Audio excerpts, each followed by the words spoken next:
The Janitor's Key. One day, a kid got what he thought was a genius idea. He'd find a way to stay overnight in his school, just to be able to say that he did it. The idea of the story that it could make thrilled him. He had no idea how right he was. The major problem of the plan was getting a key.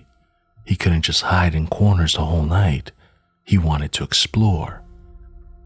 He also wanted to scope out the best places in the school for some after-school activities with any girls that'd be interested. He began to think of himself as the king of the brick castle that he spent most of his time in. He just needed that key. The only people that he thought would have a key to the entire school would be the janitors. They kept their keys on them and had a spare set in their break room. He went in during lunch when the janitors were on cafeteria patrol.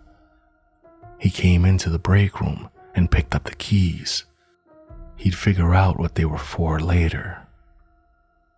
As he was walking out of the room, amazed that it actually worked, he walked right into one of the janitors. "What are you doing back here?" inquired the custodian. The kid stammered for a few seconds and ultimately decided to tell the truth. There was something about the man that said, "You can trust me." The janitor laughed and said, "You know, I wanted to do the same thing when I was young. Something about having the whole place to myself. It was an intoxicating urge. I made the mistake of going to the top, thinking I could get the keys there. I got caught. An old man expelled me, for lack of a better word." Then he took a key off of his key ring and gave it to the kid. It was an odd key. He couldn't properly tell what color it was.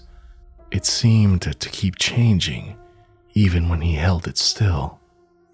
"That key will open any door in the school for you. Enjoy, son." The kid couldn't believe his incredible luck.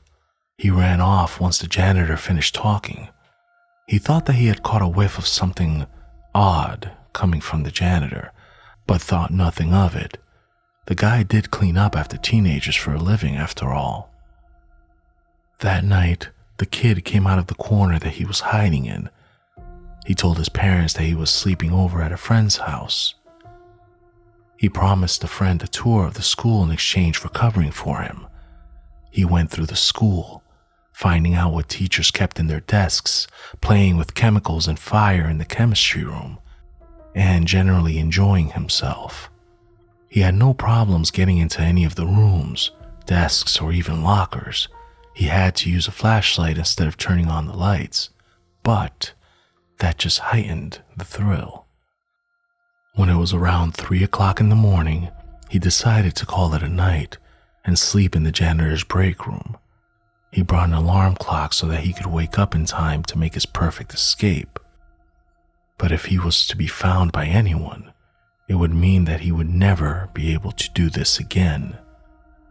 Plus, if he got caught by the janitor, he didn't think he would get into as much trouble. He woke up early. He heard some thumping. He couldn't tell where from. It sounded like footsteps. The smell that came off of the janitor permeated in the air.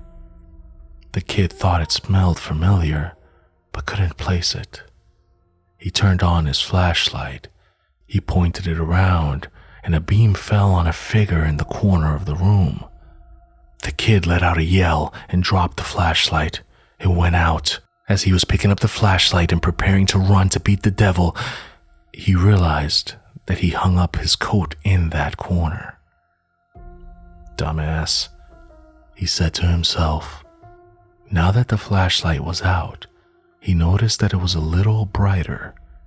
Morning already? No. A glance at the clock told him that it was a little over an hour after he fell asleep. So what was making it brighter? He felt his way out of the office until he was in familiar territory. He took his hands off of the walls, now walking fairly confidently. It seemed to be getting even brighter. Then it occurred to him, if the figure in the corner was his coat, what made that thumping noise? He stopped and looked behind him. He saw a shadowy outline behind him. It was wearing his coat. Even though he couldn't see the face, he knew that the figure was smiling. He ran like hell, aimlessly turning until he reached the stairwell. He went down it. Funny, he didn't remember there being a downward stairwell here. He thought he was on the first floor. Too late to turn back now. As he ran down, it got brighter, and the faint odor that he detected was getting stronger. When he noticed the light flickering like a fire, he placed the smell. Sulfur. He looked around him and noticed the walls. They looked like cave walls and odd runes covering them. He saw the end of the stairs and the figure at the bottom waiting for him. The janitor looked up at him, smiled, and laughed.